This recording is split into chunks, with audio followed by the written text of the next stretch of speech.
We'll find out. We're recording. Hi, I'm Janet Trevino, and I live in San Antonio, Texas, and I have a special guest with us today. Would you like to introduce yourself and where you're from? Yeah, thanks. I'm Anna Reedy, and Anna Joy Reedy, and I am in Seattle. Yay, Seattle. What's the weather like right now today? It's very sunny. That's unusual, right? It's a long story. This winter has been horrible, but the other winters, it seems like it just flips into summer again really quickly. So, yes, it's unusual for this winter. Well, lovely. I think that's lovely because we're sunny here and it's great and I love the sun. Anyway. I do too. So you are a cuddlist. How long have you been a cuddlist? I've been a cuddlist for about 6 months, I think. Okay. Kind of close to when I got started a little bit.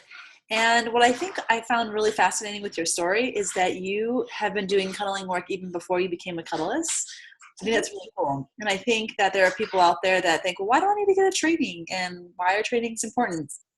And so I found out yesterday that you've had not just this training, but you've actually had other trainings. And you've been doing this for a while. So could you start us off with, like, when did you first start, cuddling with people? And like a little bit of your background. Absolutely, thanks. I started cuddling with people in my community at like the Dream Dance events.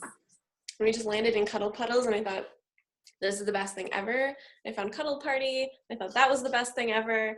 And then I realized that some people get to do this one-on-one. I met this professional snuggle bug, and I thought she was so cool, and that I wanted to be one. So I found snuggle buddies, and I joined them, and I lasted for about a day because I really wanted a company with more training. They just kind of dropped me in there, and I got some good experience out of that, though. And then I moved on and did Samantha Hess's training and really appreciated what I learned from her and her perspective and approach. She's a lot more ethical. I don't know if I should say that.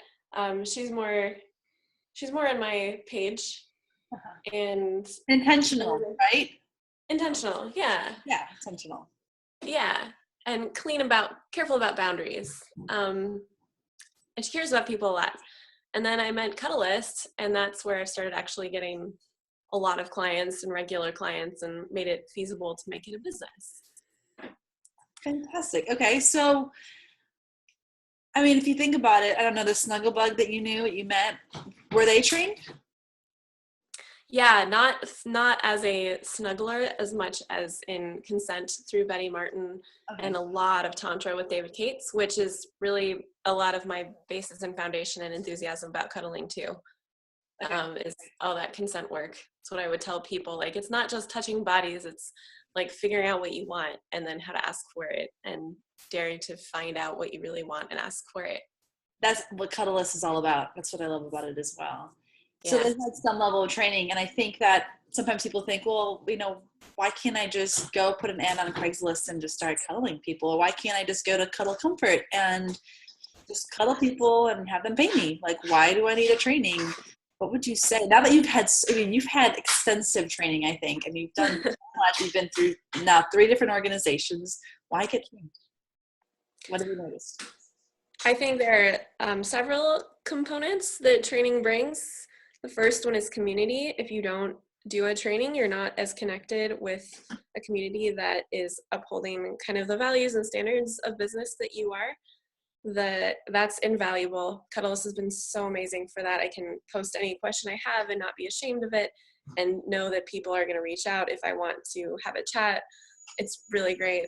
And secondly, and just the marketing piece that other people are helping with marketing. I guess that's the second. The third thing is business. As a really touchy-feely person, I didn't walk into the world with a lot of entrepreneur experience, and cuddling is only secondarily the thing you're selling and primarily the actual sales. That's at least 50%. And maybe you know how to cuddle, but do you know how to handle like your taxes and accounting and what's legal and what's not, and all of the money and all of the strategy. I think those are several reasons. Yeah. And that's there's more. And Go what? ahead. Well, there's more. on the side of the actual cuddling, that Yeah. you can just cuddle, but if you want to be really good at it, which I do, I want to offer it and be proud of it, then I'm going to keep learning on the physical side, like how do I touch people so it feels really good? And so it feels good for both of us. I mean, that's a second level skill. And then how do I learn vocabulary to communicate around wants and needs, and like games to play that get people comfortable in their bodies, get me comfortable in my body. And how do I learn how to regulate my nervous system so that if someone comes in with a really stressed out, tense nervous system, maybe they really need therapy, or maybe they just need someone who's really more grounded, then having that training has helped me realize what I am missing too, and like get more of that, if that makes sense. Like helps me respect it as an art, and maybe there's some science to it as well. It's not just a thing that it's not babysitting where the mom and dad are gone for a couple hours and the kids are asleep. Like you actually, there's things to know. And I was surprised because at first I thought too, like, why don't I just post? And I really appreciated all the things that I've learned. I consider it like varsity level stuff. People say all the time, well, why go to massage therapist? I can just, ask my friends for massage. I can just talk to my friends about my problems. Why would I go to a therapist? Why would I go to a cuddling professional if I can just ask, my partner, someone near me to cuddle? And I've asked them, I said, okay, have you ever asked someone to give you an hour massage? Like seriously, an hour massage? That's a long time, Have you ever asked a friend just to sit there and listen to you for a whole hour? Just listen, like you don't get to respond. You just have to sit there and listen. That's really hard. I think that for most of us, we're not used to that. And I think, and sometimes some people that I ask as well is like, can you imagine asking your partner, will you just hold me for a whole hour? Especially if that partner, most of the people that I see who have partners, their partners are touch averse. They don't want to touch. Like that would be torture for them. Yeah. So like we have the longevity, like we have that ability, like therapists can listen to people for hours. Massage therapists can do massage for hours. I mean, we have that capacity. I think that's invaluable. And then of course, then the training, like you're saying, the training to be able to like help people transition from one need, one want to another want. Like I want you to hold my hand. And they're like, oh, well, I want something new, but like, how do we do that? I'm like, oh yeah, I can help you transition into something different. Yeah. Support you in that. There's so much that cuddling can be. For me, it's kind of just an umbrella. Like I have a friend who teaches dance, but she's really teaching movement and embodiment. And I think cuddling for me is similar. It's like, yeah, I'm offering cuddling, but also I'm really passionate about making people's lives better in other ways in those sessions, like teaching them from the other body skills that I've learned and that I might learn along the way as we work together. Just general healing that can happen from bodies connecting in a safe space and really big space being held for that. I think it's sometimes unfortunate when people hear, oh, you just cuddle. They don't realize that we come with so many other skills and other training. And each cuddlist, no matter where you travel in the country or even in Canada, they have like other things that they know how to do that can really enhance our session. So even just don't just come to me, like go see other people and try new things and have a completely different experience. I'm sure, Anna would feel the same way about that too.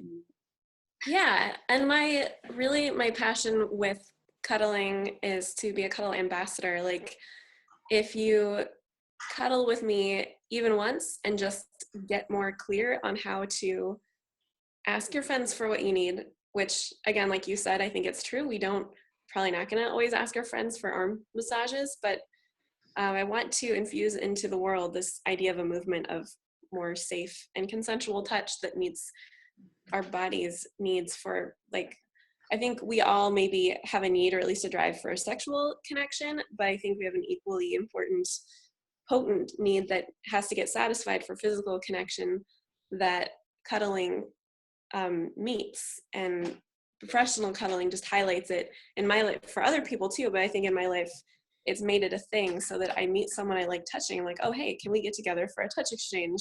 Because I really like touching you and it's really nourishing. And we might never get past like, what's your name and what do you do? And we might just enjoy that like body time that platonic, non-sexual connection. And that's really sweet. And that's getting better at getting love for myself and my needs met and someone else meeting their needs. Does that make sense? I think I just coined a new thought here. We're doing cuddle hookups. Yeah. You know, I don't need to know your name. I don't need to know what you do. I don't need to know nothing about you, but let's cuddle. And let's be consensual. And let's have these boundaries. Hey, what you want to do? What do you want? You know, yeah, totally.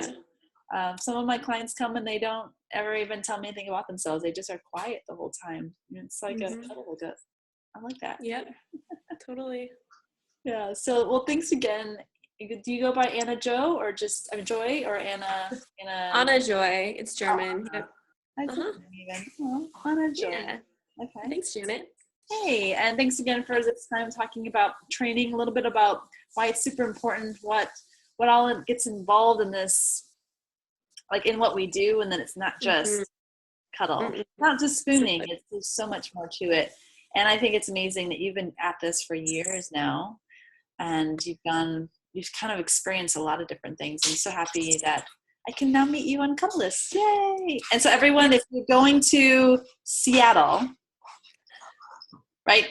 Yes. City, right? Seattle, please, I would invite you to go see Anna Joy and have a session with her. She's a little busy because she has a full-time job, and I'm trying to convince her to quit her job. But it's secure. It's secure to have a job and do this on the side. So totally. But hopefully we're going to make this big enough where people can make a living and have an awesome life. All right. Well, thanks again, and I'll talk to y'all later. Say goodbye. Bye, friends. Bye. Bye. How do I stop?